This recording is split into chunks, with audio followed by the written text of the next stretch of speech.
Welcome. Your opinion truly matters to us. At the end, rate the story from 0 to 10 and don't forget to subscribe. Now, let's begin the story. Secretary breaks down after divorce, and then her millionaire boss decides to step in. Margaret Thornfield had always prided herself on being the kind of person who could handle anything life threw at her. She could juggle 17 phone calls while simultaneously organizing board meetings, diffusing client crises, and remembering that Mr. Harrison preferred his coffee with exactly 2 sugar cubes, never 3, never 1, and definitely not those artificial sweetener packets that made him grimace like he'd bitten into a lemon. But standing in her kitchen at 6:47 a.m. on a Tuesday, staring at divorce papers that had been served with her morning coffee, Margaret realized that some things couldn't be handled with color-coded calendars and strategic post-it note placement.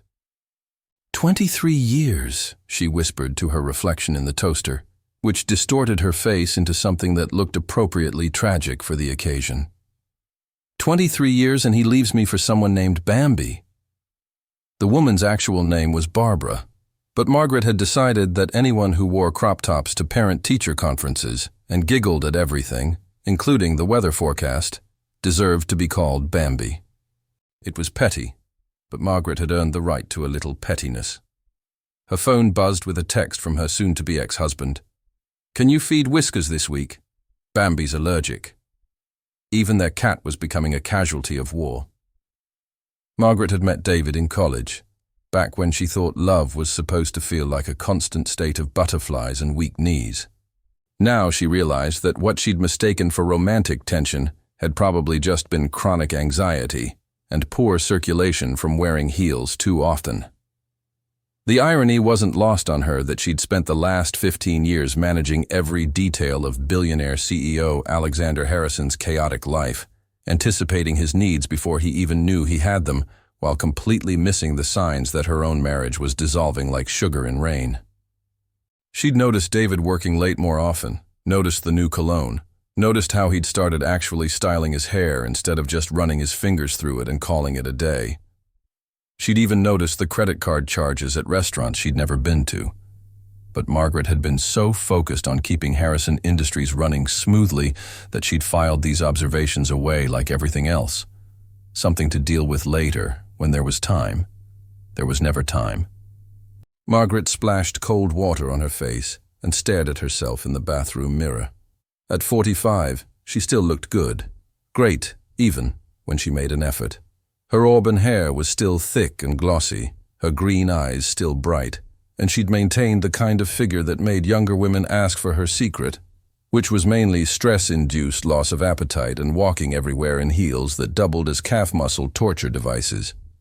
But looking good and feeling good were 2 entirely different countries, and Margaret was currently a refugee somewhere between them. She'd always been the reliable one, the one who remembered birthdays and anniversaries, who made sure the bills were paid and the house was clean and the social calendar was perfectly orchestrated. She was the one who'd put David through law school, working 2 jobs while he studied for the bar exam. She was the one who'd suggested he start his own practice, who'd helped him network and build his client base. And now he was leaving her for a yoga instructor who posted inspirational quotes over sunset photos and had never met a green juice she didn't like. Margaret's phone rang, Mr. Harrison's private line. Even in crisis, her body responded with Pavlovian efficiency, straightening her shoulders and clearing her throat before answering. "Good morning, Mr. Harrison." "Margaret, I need you to cancel my 10 o'clock with the Morrison Group and push the Henderson meeting to Thursday. Also, can you call my tailor? I need alterations on the Navy suit by Friday." His voice was crisp and commanding as always, carrying that particular tone of someone who'd never doubted that his requests would be fulfilled immediately and perfectly. Alexander Harrison was the kind of man who could make ordering lunch sound like a military operation. "Of course. Anything else?" There was a pause, and Margaret wondered if he could hear something different in her voice. She'd always been good at compartmentalizing, but today felt like all her compartments were leaking into each other. "Actually, yes. Clear my schedule for lunch. I have something I need to discuss with you." Margaret's stomach dropped. In 15 years of working for Alexander Harrison, He'd never cleared his schedule to talk to her. He was the kind of boss who gave instructions while walking to other meetings, who handed out compliments like they were rationed during wartime, and who seemed to view personal conversations as inefficient uses of time. "Is everything all right, Mr. Harrison? We'll discuss it at lunch. Book us a table at Romano's for noon." The line went dead, leaving Margaret staring at her phone with the growing certainty that her terrible day was about to become exponentially worse. Romano's was where Harrison took clients he wanted to impress, or business partners he needed to butter up before difficult negotiations. It wasn't where you took your secretary to fire her gently over expensive pasta. Margaret sank onto her couch, still in her bathrobe, and tried to calculate exactly how much money she had in savings. The house would go to David in the divorce. It was in his name, purchased back when they'd thought it was romantic to put everything in the husband's name like some 1950s fever dream. Her car was leased, her retirement account was modest, and her prospects for finding another job that paid anywhere near what Harrison Industries paid were approximately zero. She was 45, divorced, about to be unemployed, and her biggest accomplishment was knowing exactly how her soon-to-be former boss liked his coffee. Margaret had always believed that if you worked hard enough, if you were reliable enough, if you anticipated everyone else's needs well enough, life would somehow reward you for your efforts. She'd built her entire identity around being indispensable. Apparently, she'd miscalculated. Her phone buzzed again. Another text from David. "Also, can you pick up my prescription? The pharmacy closes early on Tuesdays." Margaret stared at the message for a long moment, then typed back, "Pick up your own prescription, David, and find someone else to feed your girlfriend's allergy cat." She hit send before she could change her mind, then immediately panicked and stared at her phone, waiting for his response. Nothing. For the first time in 23 years, Margaret had refused one of David's requests. It should have felt liberating. Instead, it felt like she'd just stepped off a cliff and was waiting to see if she'd land on solid ground or keep falling forever. She had exactly 4 hours to pull herself together before lunch with Alexander Harrison. 4 hours to figure out how to gracefully accept her termination and somehow salvage what was left of her dignity. Margaret stood up, squared her shoulders, and headed for the shower. If she was going down, she was going down looking like she'd never heard of defeat, even if her knees were shaking and her heart was breaking and she had absolutely no idea what she was going to do next. Margaret arrived at Romano's 15 minutes early, because punctuality was embedded in her DNA like some sort of professional genetic code. She'd chosen her navy blue suit, the one that made her look competent and slightly intimidating, and had applied makeup with the precision of a Renaissance painter restoring a masterpiece. If Alexander Harrison was going to fire her, she'd at least look like someone who deserved a generous severance package. The maitre d' recognized her immediately. After 15 years of making reservations for Harrison's business lunches, she'd become something of a fixture at the city's upscale restaurants. Today, however, Giuseppe looked at her with the kind of sympathetic expression usually reserved for people attending their own funeral. "Ah, Ms. Thornfield." Mr. Harrison requested the corner table. Very private, very quiet. Great. Even the restaurant staff knew she was about to be executed. Margaret was reviewing her mental checklist of questions to ask about her severance package when Alexander Harrison walked in, and she realized that in 15 years of working for him, she'd never actually paid attention to how he moved through a room. He didn't just walk, he commanded space. At 42, Harrison had the kind of presence that made other people unconsciously step aside, not because he was physically intimidating, but because he carried himself like someone who'd never doubted his right to exist exactly where he was. His dark hair was perfectly styled despite the wind outside, his charcoal suit was tailored to within an inch of its life, and his blue eyes had the kind of focus that made you feel like you were the only person in the world, or the only problem that needed solving. "Margaret," he said, sliding into the seat across from her with fluid efficiency. "You look terrible." Margaret blinked. In 15 years, Alexander Harrison had never commented on her appearance, unless you counted the time he'd noticed she was wearing different earrings and had somehow deduced that she'd been to the dentist that morning. "Thank you, sir. That's exactly what every woman wants to hear." The corners of his mouth twitched in what might have been the beginning of a smile. "I meant, you look like someone who's had a difficult morning. I should have phrased that more diplomatically." "Diplomacy has never been your strong suit, Mr. Harrison." "No, it hasn't." He leaned back in his chair, studying her with the same intensity he usually reserved for quarterly reports.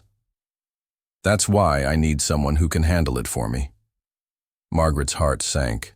This was it, the gentle letdown before the axe fell.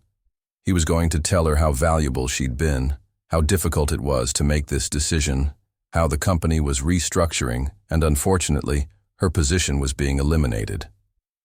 "Sir, if this is about the Henderson account mix-up last month, I can explain." "Margaret." Harrison held up a hand, and she fell silent immediately. It was a conditioned response that probably violated several workplace equality guidelines, but 15 years of habit were hard to break. "How long have you been married?" The question caught her so off guard that she forgot to maintain her professional composure. "I'm sorry. What?" "Your marriage. How long?" 23 years. "Well, 23 years until this morning, when I got served with divorce papers over my coffee." The words tumbled out before she could stop them. "I'm sorry, sir. That was unprofessional. My personal life shouldn't—" "Your husband is leaving you." It wasn't a question, and somehow that made it worse. Margaret nodded, suddenly fascinated by the pattern on her water glass. "He's a fool." Margaret looked up sharply. Alexander Harrison was many things: demanding, brilliant, occasionally ruthless in business. But he wasn't the type to offer personal opinions about his employees' private lives. She wasn't even sure he remembered she was married most of the time. "Sir? David Thornfield, attorney, specializes in corporate law, recently started taking on entertainment industry clients." Harrison's voice was matter-of-fact, like he was reading from a file. "He's leaving you for a 28-year-old yoga instructor named Barbara Phillips, who goes by Bambi, and has an Instagram account dedicated to her morning smoothie recipes." Margaret's mouth fell open. Why do you know that?" "I make it my business to know about the people who are important to me." Harrison signaled the waiter with a subtle gesture that somehow conveyed both urgency and patience. "Your husband is making the biggest mistake of his life, and frankly, I'm glad." "You're glad my marriage is falling apart?" "I'm glad you're finally going to be free to make a decision without considering what David wants." The waiter appeared, took their orders with professional invisibility, and disappeared again, leaving Margaret staring at her boss like he'd started speaking in ancient Greek. "Mr. Harrison, I'm not sure I understand what we're discussing here." "We're discussing your future, Margaret, and mine." He leaned forward, and suddenly the space between them felt charged with something she couldn't identify. "I have a proposition for you." Margaret's mind immediately jumped to the worst possible conclusion, and she felt her cheeks burn. "Sir, if you're suggesting what I think you're suggesting, I should remind you that there are sexual harassment laws." Harrison laughed. Actually laughed. A rich, genuine sound that transformed his entire face. Margaret realized she'd never heard him laugh before, and it was disturbingly attractive. "Margaret, I'm not proposing an affair. I'm proposing a marriage." The world tilted sideways. Margaret gripped the edge of the table to keep from sliding out of her chair. "I'm sorry. I think I misheard you. Did you just—" "A business arrangement," Harrison continued smoothly, as if he hadn't just detonated a bomb in the middle of her life. "Mutually beneficial. You need financial security and social status. I need a wife who can handle the social obligations that come with my position. Someone who already knows my schedule, my preferences, my business associates. You want to marry me for my organizational skills?" Among other things. His blue eyes were steady, serious. "Margaret, you've been running my life more efficiently than I've been running it myself for 15 years. You know my business better than most of my board members. You can handle social situations that would make professional diplomats break out in hives. You're intelligent, attractive, and you already know all my secrets. I know your coffee preferences and your dry cleaner's phone number. That hardly qualifies me to be your wife. You know that I have panic attacks before major presentations and that I keep antacids in my desk drawer. You know that I haven't spoken to my father in 3 years and that I still send my mother flowers on the anniversary of my brother's death. You know that I read mystery novels when I can't sleep and that I've been in love with the same woman for 15 years, even though she's married to someone else. Margaret's brain short-circuited. You've been in love with someone for 15 years? Harrison's smile was soft, almost vulnerable. She's brilliant and beautiful and completely devoted to taking care of everyone except herself. She's been married to a man who doesn't deserve her, and she's convinced herself that being indispensable to other people is the same thing as being valued. The pieces clicked into place with the sound of Margaret's world reshaping itself. You're talking about me. I'm talking about you. Margaret stared at him, her mouth opening and closing like a fish out of water. But you've never said anything. You've never even looked at me like that. Margaret, you were married. I'm not the kind of man who pursues married women. Harrison's voice was gentle now, almost tender. But you're not married anymore. I've been divorced for approximately 6 hours. Then my timing is impeccable. Margaret laughed, a slightly hysterical sound that made the couple at the next table look over in concern. This is insane. You're suggesting we get married because my husband left me and you need someone to organize your social calendar? I'm suggesting we get married because I've been in love with you for 15 years and you need someone who will appreciate everything you do instead of taking it for granted. Harrison reached across the table and covered her hand with his. I'm suggesting we stop pretending that what we have is just a professional relationship. Margaret looked down at their joined hands. Harrison's palm was warm, slightly calloused from his weekend sailing hobby, and his touch sent an unexpected jolt of electricity up her arm. This is crazy, she whispered. Probably. People will think it's a rebound relationship. Let them think what they want. Your board members will have opinions. My board members can mind their own business. Margaret met his eyes, searching for some sign that this was an elaborate joke or a stress-induced hallucination. But Alexander Harrison looked completely serious, and more than that, he looked hopeful. What exactly are you proposing? Marriage. A real marriage, not just a business arrangement. A partnership. His thumb traced across her knuckles, and Margaret realized she was holding her breath. I'm proposing that you let me take care of you for once, instead of the other way around. And if it doesn't work out, then we'll figure it out together. But Margaret, I've watched you anticipate my needs and solve my problems and make my life better in 1,000 different ways for 15 years. I'd like the chance to do the same for you.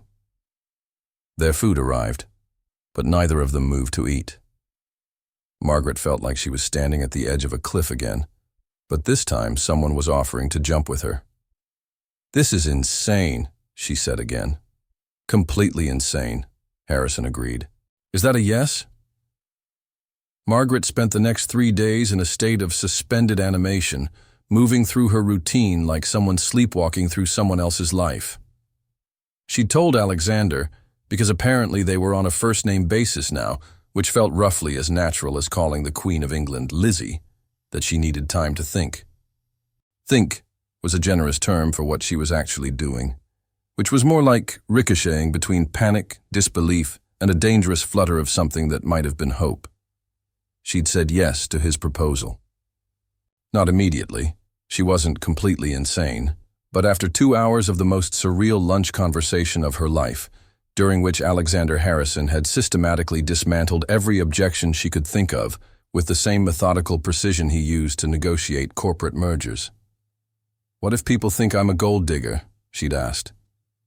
Then they don't know you, he'd replied simply, and their opinions are irrelevant anyway. What if we're terrible together? What if we have nothing in common outside of work? Margaret, we've been having conversations for 15 years. They just haven't been personal conversations. Yet. What if I can't? What if I don't know how to be a wife to someone like you? Someone like me? Rich, powerful, important. Alexander had looked at her with an expression she couldn't quite decipher. Margaret, you've been managing my entire existence for 15 years. The only difference now is that you'll be doing it as my partner instead of my employee. Which was how she'd found herself saying yes to marrying a man she'd worked for since she was 30, despite having been divorced for less than a week. Now she was sitting in her car outside David's law office, holding a folder full of divorce papers and trying to work up the courage to walk inside. She'd been there for 20 minutes, long enough for the parking meter to expire, and for her to seriously consider just driving home and pretending none of this was happening. David's secretary, an efficient-looking woman in her 50s who'd always been politely cordial during Margaret's rare visits, looked up when she entered. "Mrs. Thornfield, David said you might be stopping by. He's just finishing up with a client."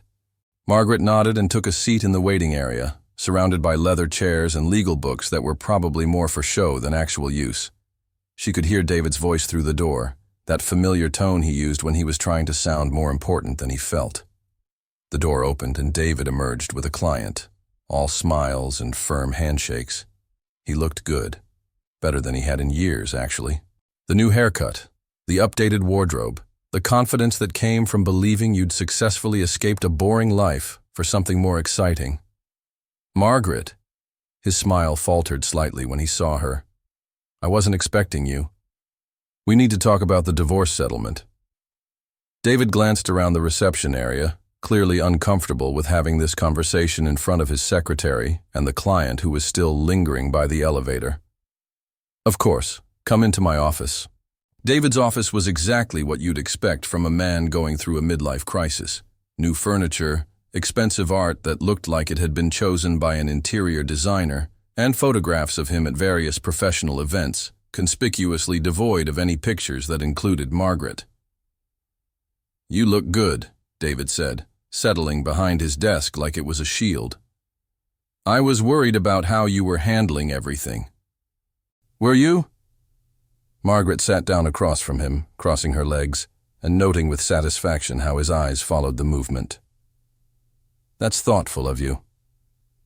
"Margaret, I know this is difficult, but I really think it's for the best. We've been growing apart for years and I'm getting remarried." David's mouth fell open mid-sentence. It was possibly the most satisfying moment of Margaret's entire week. "You're... what?" "Remarried. You know that thing where two people decide they want to spend their lives together?" Margaret opened her folder and pulled out the papers. "I've had the settlement agreement reviewed by my attorney, and there are a few changes I'd like to make." "Your attorney?" "Margaret, we agreed you didn't need..." "Wait, what do you mean you're getting remarried? To who?" "To whom?" Margaret corrected automatically, then immediately regretted it. Even in the middle of a life-altering conversation, her editing instincts kicked in. "And that's really not your concern anymore, is it?" David stood up abruptly, pacing to the window like a caged animal. "This is ridiculous. We've been divorced for less than a week. You can't possibly be serious about marrying someone else already." "Why? Because you think I'm incapable of attracting another man? Because you think I'll spend the rest of my life pining after what we had? Because you don't make impulsive decisions. Margaret, you plan everything. You research restaurants for 20 minutes before making a reservation. You've never made a spontaneous choice in your entire life." The accusation stung because it was partially true. Margaret had spent so many years being the responsible one, the reliable one, the one who thought everything through from every angle, that spontaneity had become as foreign to her as speaking Mandarin. But that was the old Margaret, the one who'd spent 23 years accommodating David's needs and 15 years anticipating Alexander's wants. The new Margaret, the one who'd been born somewhere between signing divorce papers and accepting a marriage proposal over pasta, was apparently capable of all sorts of surprising behavior. "Maybe you don't know me as well as you think you do." David turned back to her, and for a moment she saw something that looked like panic in his eyes. "Margaret, be reasonable. You're upset, you're hurt, and you're making decisions based on emotion instead of logic. This isn't like you." "You're right." The old me would have spent months analyzing every possible outcome, making lists of pros and cons, probably consulting a therapist and reading self-help books about post-divorce recovery. Margaret stood up, smoothing her skirt with hands that were steadier than she'd expected. "But the old me also spent 23 years married to a man who was apparently shopping for my replacement for months before he bothered to tell me our marriage was over." "Margaret, the old me would have begged you to reconsider, would have asked what I could do differently, would have blamed myself for not being exciting enough or young enough or flexible enough to keep you interested." She picked up her purse, feeling lighter than she had in years. The new me has better things to do. David stared at her like she'd grown a second head. "Who is he?" "Someone who appreciates what I have to offer." "That's not an answer." Margaret paused at the door, turning back to look at the man she'd spent more than half her adult life loving. He looked smaller somehow, sitting behind his impressive desk in his carefully decorated office, surrounded by all the trappings of success that were supposed to make him happy. "David, do you remember why you fell in love with me?" The question caught him off guard. "What? 25 years ago when we met in college. Do you remember what you liked about me?" David's expression softened slightly. You were smart and funny, and you had this way of making everyone around you feel like they mattered. I was organized too. I helped you study, kept track of your schedule, made sure you ate actual meals instead of just coffee and vending machine sandwiches. Yes.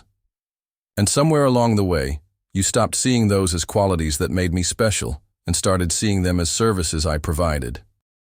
Margaret's voice was calm, matter of fact. You stopped appreciating me and started expecting me to anticipate your needs without being asked. I never meant for it to be like that. I know you didn't. But intent doesn't change impact. Margaret opened the door, then paused. For what it's worth, David, I hope you're happy with Bambi. I really do. You deserve to be with someone who makes you feel alive. Her name is Barbara. Margaret smiled. I know. She left him sitting there, probably trying to figure out how the woman who'd spent 2 decades managing his life had just managed to completely upend his understanding of who she was. Margaret's phone rang as she reached her car. Alexander's number. How did it go? His voice was warm, concerned, and something inside her chest loosened at the sound of it. Better than expected. I think David is starting to realize that maybe he didn't know me as well as he thought he did. Good. Are you free for dinner tonight? Alexander, we don't have to start dating. We've known each other for 15 years. Margaret, we've known each other professionally for 15 years. I know how you take your coffee and what color pen you prefer for editing documents. I don't know what your favorite movie is or whether you like Italian food or if you've ever been to Paris. Margaret leaned against her car, suddenly aware that he was right. For all the intimacy of their working relationship, she realized she didn't know much about Alexander Harrison, the person, as opposed to Alexander Harrison, the CEO. I like romantic comedies from the 90s. I love Italian food, and I've never been to Paris because David always wanted to go to places with good golf courses. Well, we'll have to fix that last one. Are you free for dinner? Margaret looked back at David's office building, then at the ring on her left hand that she hadn't quite been able to take off yet. In a few minutes, she'd drive home to a house that would soon belong to her ex-husband, to feed a cat that would soon live with his girlfriend, to a life that was dissolving around her like sugar in rain. Or she could have dinner with a man who'd just spent 3 days giving her space to think, who'd proposed marriage and then waited patiently for her answer, who looked at her organizational skills and saw partnership potential instead of convenient services. Yes, she said. I'm free for dinner. Good. I'll pick you up at 7. And Margaret? Yes? Wear something you like, not something you think I'll like. I want to see who you are when you're not trying to anticipate someone else's preferences." Margaret hung up the phone and realized she had absolutely no idea what that meant.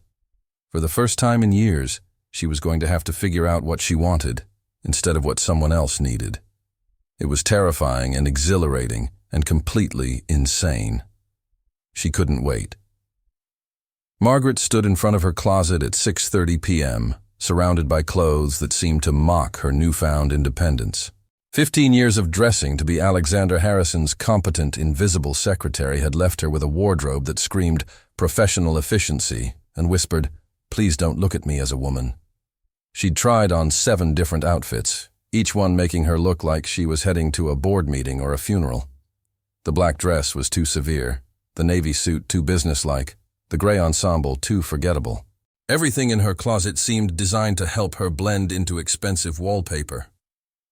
"This is ridiculous," she muttered to Whiskers, who was perched on her dresser, judging her with the kind of feline superiority that suggested he knew exactly how pathetic this whole situation was. "I'm 45 years old. I should know how to dress for a date." But the truth was, Margaret couldn't remember the last time she'd gotten dressed with the intention of being attractive rather than appropriate. Even her honeymoon wardrobe had been chosen with David's preferences in mind. Conservative, practical, nothing too attention-grabbing. In desperation, she pulled out a dress she'd bought 2 years ago and never worn. It was emerald green silk, fitted but not tight, with a neckline that was suggestive without being scandalous. She'd purchased it for David's law firm's holiday party, then lost her nerve and worn a safe black cocktail dress instead. The emerald dress had been hanging in her closet ever since, tags still attached, like a symbol of all the chances she'd never taken. Margaret slipped it on and immediately understood why she'd been too intimidated to wear it before. The color made her eyes look luminous, the cut emphasized curves she'd forgotten she had, and the overall effect was undeniably noticeable. She was contemplating changing back into something safer when the doorbell rang. "Damn," she whispered, then called out, "Just a minute." There was no time to change now. Margaret took a deep breath, grabbed her purse, and opened the door to find Alexander Harrison standing on her front porch, looking like he'd stepped out of a magazine spread about successful men who definitely knew their way around both boardrooms and bedrooms. He was wearing dark jeans, she'd never seen him in jeans, and a navy sweater that brought out his eyes and made him look younger, more approachable, devastatingly handsome in a way that had nothing to do with expensive suits and corporate power. "Hi," she said, suddenly feeling like a 16-year-old on her first date. Alexander's response was to stare at her with an expression she couldn't quite read. His eyes traveled from her face to her dress and back again, and she watched something shift in his features. "You look—" He paused, seeming to search for words, which was unusual for a man who made his living with precise communication. "Margaret, you look incredible." "Thank you. You look pretty good yourself. I've never seen you in casual clothes. I figured if we're going to learn about each other outside of work, I should probably stop dressing like I'm perpetually heading to a merger meeting." He offered her his arm. "Shall we?" Alexander had chosen a small Italian restaurant that Margaret had never heard of, tucked away in a quiet neighborhood where the lighting was warm and intimate, and the tables were far enough apart for actual conversation. It was the kind of place where people went to fall in love, not to discuss quarterly projections. "How did you find this place?" Margaret asked as they were seated at a corner table that felt like their own private world. "I've been coming here for about 5 years, usually alone, sometimes with my mother when she visits." Alexander smiled. "It's the kind of restaurant where nobody talks about business, and the owner, Maria, treats everyone like family, whether they want to be treated that way or not." As if summoned by his words, a woman in her 60s appeared at their table, her face lighting up when she saw Alexander. "Alessandro, you finally bring a woman who isn't your mother." Maria's accent was thick, her smile radiant. "And such a beautiful woman. You have good taste, finally." "Maria, this is Margaret." "Margaret, Maria runs the best Italian restaurant in the city and has been trying to set me up with her nieces for years." "The nieces? They are lovely girls, but too young for you. Maria waved dismissively. This one, she has eyes like she knows things. She is better. Margaret felt herself blushing.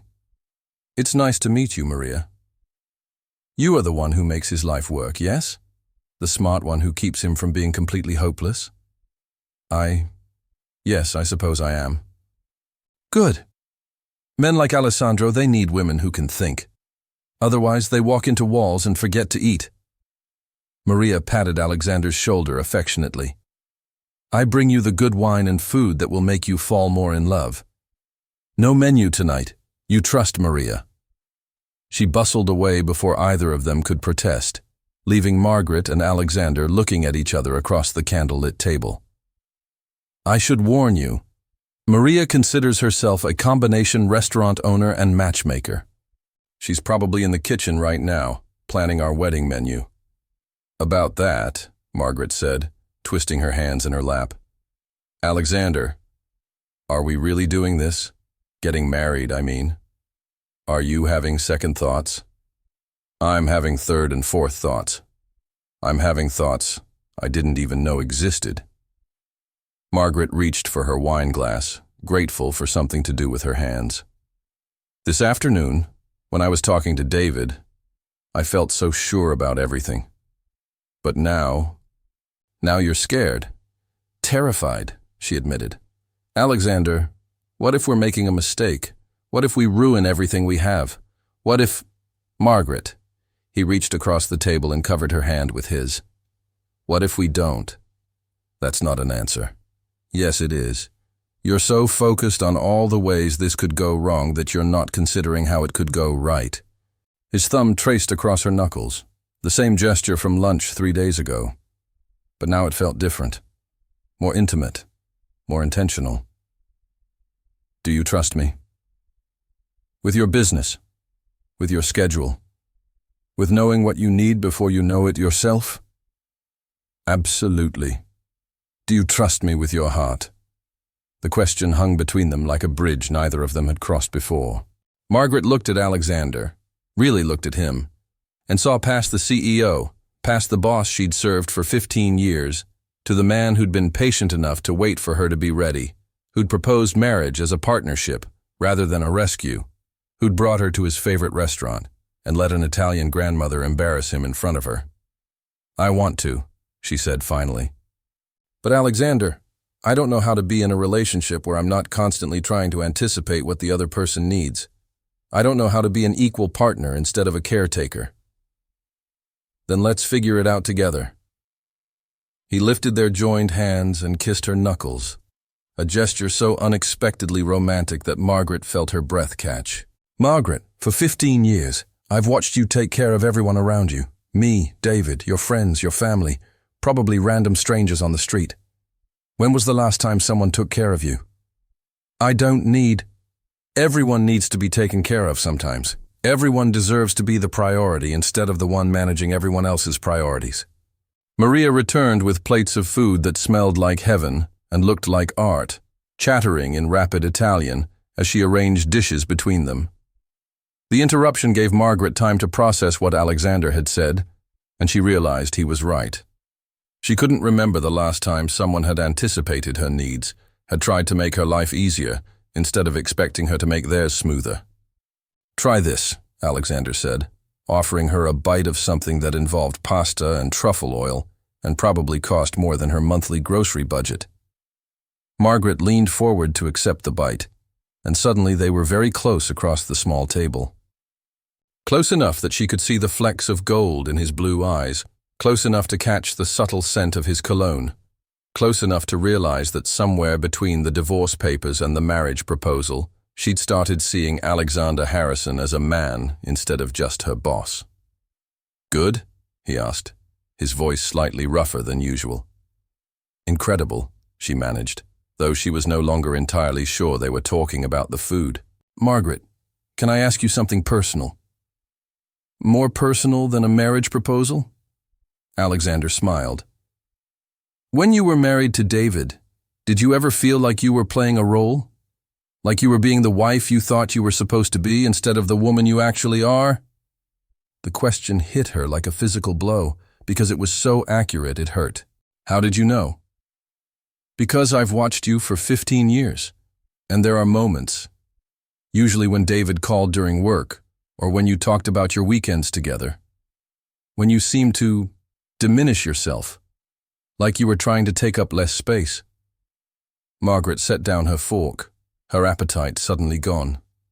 I loved David. I really did. I know you did. But you're right.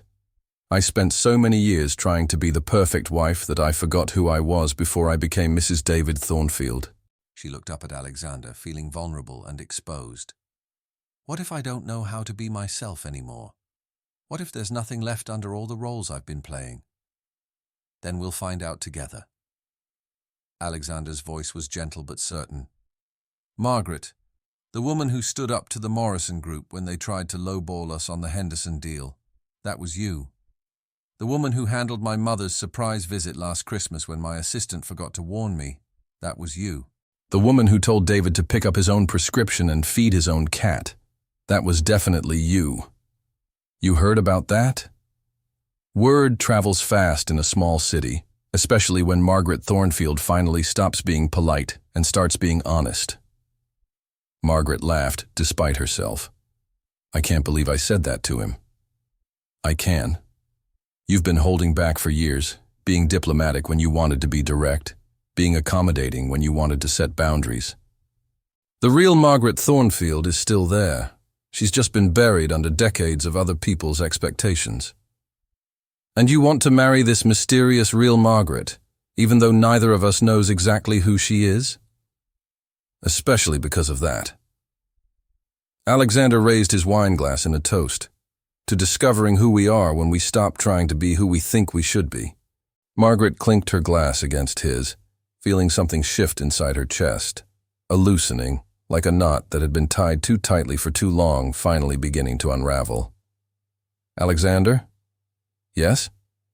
When you said you've been in love with me for 15 years, did you mean it? His smile was soft, almost shy. Margaret, I've been half in love with you since the first day you reorganized my disaster of a filing system and somehow made sense of my mother's birthday gift requirements. I've been completely in love with you since you handled the Williams crisis 2 years ago without breaking a sweat, then went home and probably helped David plan a dinner party for his law partners. You noticed the dinner party? I notice everything about you. The way you bite your lower lip when you're concentrating, the way you tap your pen against your coffee cup when you're thinking, the way your whole face lights up when you laugh at something that actually amuses you instead of just being polite. Margaret felt tears prick at the corners of her eyes. Why didn't you ever say anything? Because you were married to someone else, and I'm not the kind of man who interferes with that. But also because I was terrified that if I said something and you didn't feel the same way, I'd lose the best thing in my life, even if I could only have it professionally. And now? Now you're free to choose what you want instead of what you think you should want. Alexander reached across the table and tucked a strand of hair behind her ear, the gesture so tender it made her heart ache. The question is, Margaret Thornfield, what do you want? Margaret looked at this man who'd known her longer than anyone except David, who'd seen her at her most competent and most frazzled, who'd proposed marriage as a partnership and brought her to a restaurant where the owner treated them like family. She thought about going home to an empty house and an uncertain future, about starting over at 45 with nothing but her savings account and her professional skills. Then she thought about waking up next to someone who already knew how she liked her coffee, who appreciated her organizational abilities instead of taking them for granted, who looked at her like she was the solution to problems he didn't even know he had. I want, she said slowly, to stop being afraid of wanting things. That's a good start. I want to go to Paris. We can do that. I want to wear dresses that make me feel beautiful instead of invisible. You should wear whatever makes you happy. I want to be with someone who sees me as a partner instead of a service provider. Done. Margaret took a deep breath, feeling like she was standing at the edge of that cliff again. But this time, she wasn't afraid of falling. Alexander Harrison, I want to marry you. Is that a yes? That's a yes. Alexander's smile was radiant, transformative, the kind of smile that made her understand why people wrote poems about love and painted pictures of joy. He lifted her hand to his lips and kissed her palm, a gesture so intimate it made her shiver. In that case, Margaret Thornfield, we should probably start planning a wedding. 3 months later, Margaret stood in front of the mirror in what used to be Alexander's penthouse and was now somehow theirs, adjusting the pearl necklace that had belonged to his grandmother. The woman staring back at her looked like Margaret Thornfield, but felt like someone entirely new, someone who wore emerald green silk without apology, someone who had opinions about wine pairings and weekend plans, someone who was about to become Margaret Harrison in approximately 2 hours. They'd decided on a small ceremony. Neither of them wanted the circus that would inevitably accompany a traditional wedding between a billionaire CEO and his former secretary. The gossip columns had already had a field day with their engagement announcement, with headlines ranging from love in the C-suite to the particularly creative From Memo to Marriage, a modern fairy tale. Margaret had stopped reading them after the third article questioned whether she was pregnant. She wasn't. Or if this was some elaborate tax avoidance scheme. It definitely wasn't. "You're nervous," Alexander said from the doorway, and Margaret turned to find him leaning against the frame, looking impossibly handsome in his charcoal gray suit. "Shouldn't you be getting ready with your best man? Isn't there some rule about not seeing the bride before the ceremony? That's an old superstition about bad luck. Besides, I've seen you every day for 15 years. A little thing like marriage isn't going to change that." He crossed the room and stood behind her, meeting her eyes in the mirror. "And James is perfectly capable of straightening his own tie." Alexander's brother had flown in from London for the wedding, bringing with him an accent that made everyone swoon and a dry sense of humor that explained where Alexander had gotten his own wit. Margaret had been terrified to meet him, convinced that he'd see right through her and declare her an unsuitable match for his successful brother. Instead, James had taken one look at them together and announced, "Well, it's about bloody time. Alex has been mooning over you for years, though he's been too proper to do anything about it." "I wasn't mooning," Alexander had protested. "Right. And I wasn't the one who had to listen to you analyze every conversation you'd had with Margaret for the past decade." Now, looking at Alexander in the mirror, Margaret could see something she'd missed during all those years of professional interaction. The way his eyes softened when he looked at her. The way his entire posture changed when she entered a room. The way he seemed to lean slightly in her direction, even when they were just discussing quarterly reports. "How did I not notice?" she asked softly. "Notice what?" "The way you look at me. How long you've been looking at me like that." Alexander's hands settled on her shoulders, warm and steady. "Probably because you were too busy looking after everyone else to notice someone looking after you." Margaret leaned back against him, marveling at how natural it felt. 3 months ago, the idea of casual physical intimacy with Alexander Harrison would have sent her into a panic of professional ethics concerns. Now, his touch was as familiar as her morning coffee, as necessary as breathing. The transition from colleagues to partners to lovers had been surprisingly smooth, considering they were essentially learning each other from scratch. Alexander had been patient with her occasional panic attacks about whether she was making another catastrophic mistake. Margaret had been understanding when he'd admitted that he had no idea how to be in a relationship where the other person wasn't impressed by his money or intimidated by his position. They'd had their first fight 3 weeks after their engagement, about something completely ridiculous, whether to serve salmon or chicken at the wedding reception. It had escalated into a ridiculous argument about menu planning and guest preferences, and Alexander's tendency to make executive decisions without consulting her. "I'm not your secretary anymore," Margaret had finally exploded. "You can't just decide things and expect me to implement them." "I wasn't—" Alexander had started, then stopped, his expression shifting as he realized what he'd done. "Oh, I did do that, didn't I?" "Yes, you did." "I'm sorry. This is new for me too. having someone whose opinion matters as much as my own.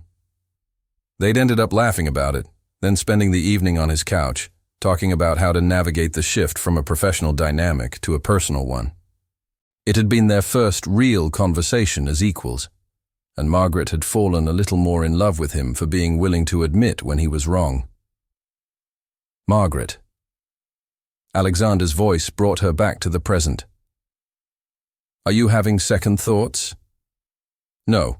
Third thoughts, maybe. Fourth thoughts. But not second thoughts. She turned in his arms, looking up at the man who'd somehow become her anchor in the middle of the most turbulent period of her life. Alexander, what if I'm terrible at being married to someone who actually appreciates me? Then we'll figure it out together. We're good at solving problems. What if I don't know how to be happy? Then I'll teach you. I've got the rest of my life to work on it. Margaret stood on her tiptoes and kissed him, soft and sweet and full of promise. I love you, she said against his lips. I know I don't say it enough, but I do. I love you so much it scares me sometimes. Good. I'd be worried if you weren't at least a little terrified. This is big, what we're doing. Huge, Margaret agreed. Insane. Completely ridiculous. The best decision I've ever made. Alexander's smile was radiant. Mine too. A knock on the door interrupted them, followed by James's voice. Alex, if you're done having a moment with your bride, the officiant has arrived, and your mother is starting to get that look that means someone's about to be reorganized, whether they want to be or not. We should go, Margaret said, but she didn't move from Alexander's arms. We should, he agreed, also making no effort to leave.